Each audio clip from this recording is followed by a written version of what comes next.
तो आप लोग अक्सर मुझसे पूछा करते थे कि मैं इंस्टाग्राम पे ब्लेंडर का यूज करके ऐसी रील्स कैसे पोस्ट करता हूँ जिससे आपकी इंस्टाग्राम रील्स काफी ज्यादा अट्रैक्टिव और एंगेजिंग होने वाली है, जिसकी वजह से आपके काफी ज्यादा फॉलोवर्स भी बढ़ने वाले हैं। और फॉलोवर्स से याद आया, यहाँ पर मेरा इंस्टाग्राम का हैंडल आ रहा होगा, मुझे जाके फॉलो कर लेना क्योंकि मैं 10 के फॉलोवर्स के काफी ज्यादा करीब हूँ। Beginners mistake number 1। तो बिगनर्स अक्सर करते क्या है, वो अपनी ब्लेंडर की प्रोजेक्ट फाइल को करते हैं ओपन और वहां पर व्यू पोर्ट का ले लेते हैं स्क्रीनशॉट और उस स्क्रीनशॉट को वो लेके जाते हैं किसी वीडियो एडिटिंग सॉफ्टवेयर में और वहां पर जाकर उसे जूम करके वर्टिकल फॉर्म में कन्वर्ट कर लेते हैं और इस वजह से उनकी वीडियो की क्वालिटी काफी ज्यादा खराब आती है।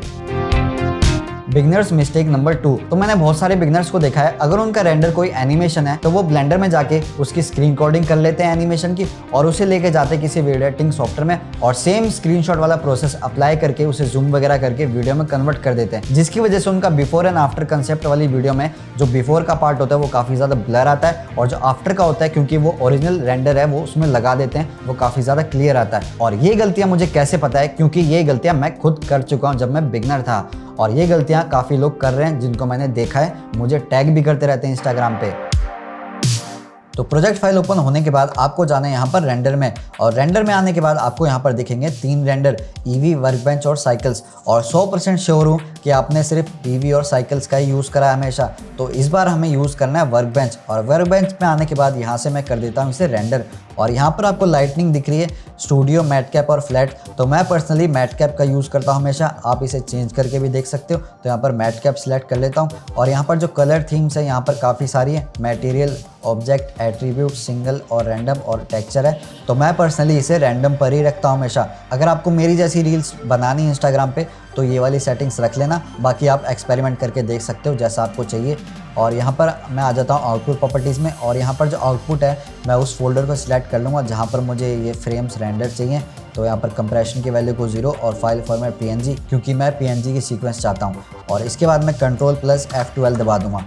इसके बाद हमारे ये फ्रेम्स है 1 से लेकर 300 तक काफ़ी ज़्यादा फास्ट होंगे क्योंकि ये कोई फाइनल रेंडर नहीं है, ये हमारे व्यू पोर्ट ये जो रेंडर हो रहा है जिसे हम बिफोर एंड आफ्टर की कंसेप्ट वाली वीडियो में यूज़ करेंगे।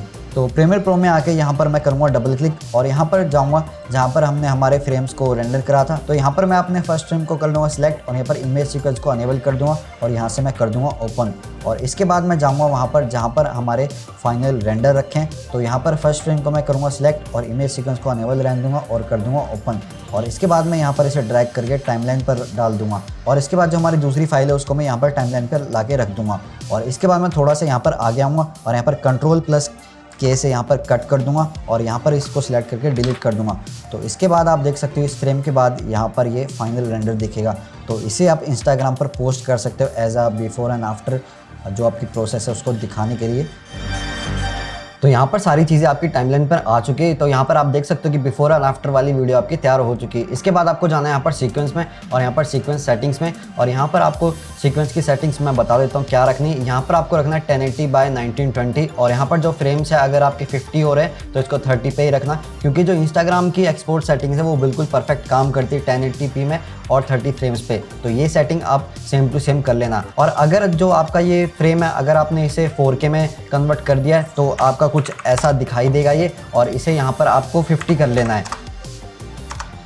लेकिन अभी मैंने इसे 1080p में बाय डिफ़ॉल्ट करा है तो इसलिए यहाँ पर इसे 100 ही रखता हूँ मैं, क्योंकि मैं इसे पहले से ही 1080p में ब्लेंडर से एक्सपोर्ट करके लाया हूँ। तो इसलिए बिल्कुल 1080p के फ्रेम में फिट हो रखी है। अगर फिट ना हो तो यहाँ से आप इसे स्केलिंग वगैरह डाउन करके फिट कर लेना अपनी 1080p की टाइमलाइन में और यहाँ से टाइमलाइन की सेटिंग्स वगैरह कर लेना। और इसके बाद Ctrl+M से एक्सपोर्ट कर लेना इसे। तो यहाँ पर कोई भी सेटिंग आपको नहीं छेड़नी, जो भी सेटिंग्स बाय डिफ़ॉल्ट है वही रहने देनी है। और यहाँ पर लोकेशन सेट कर लेना जहाँ पर आपकी फ़ाइल चाहिए आपको और यहाँ से दबा देना है एक्सपोर्ट पे। और एक्सपोर्ट होने के बाद जो वीडियो आएगी उसे आप डायरेक्टली इंस्टाग्राम पे पोस्ट कर सकते हो। तो इस वीडियो को देखने के बाद अपनी गलतियाँ सुधार लेना जो आप गलती करते आ रहे थे, क्योंकि आज मैंने आप लोगों को सारी सेटिंग्स वगैरह जो भी प्रोफेशनल तरीका है अपने रेंडर्स को इंस्टाग्राम पे अपलोड करने का मैंने सिखा दिया है। तो इसी तरीके से अपने हाई क्वालिटी रेंडर्स को अपलोड करो इंस्टाग्राम पे और अपने फॉलोअर्स बढ़ाओ और मुझे फॉलो करके मेरे भी फॉलोअर्स बढ़ाओ। और मैं मिलता हूँ नेक्स्ट वीडियो में, तब तक के लिए पीस आउट।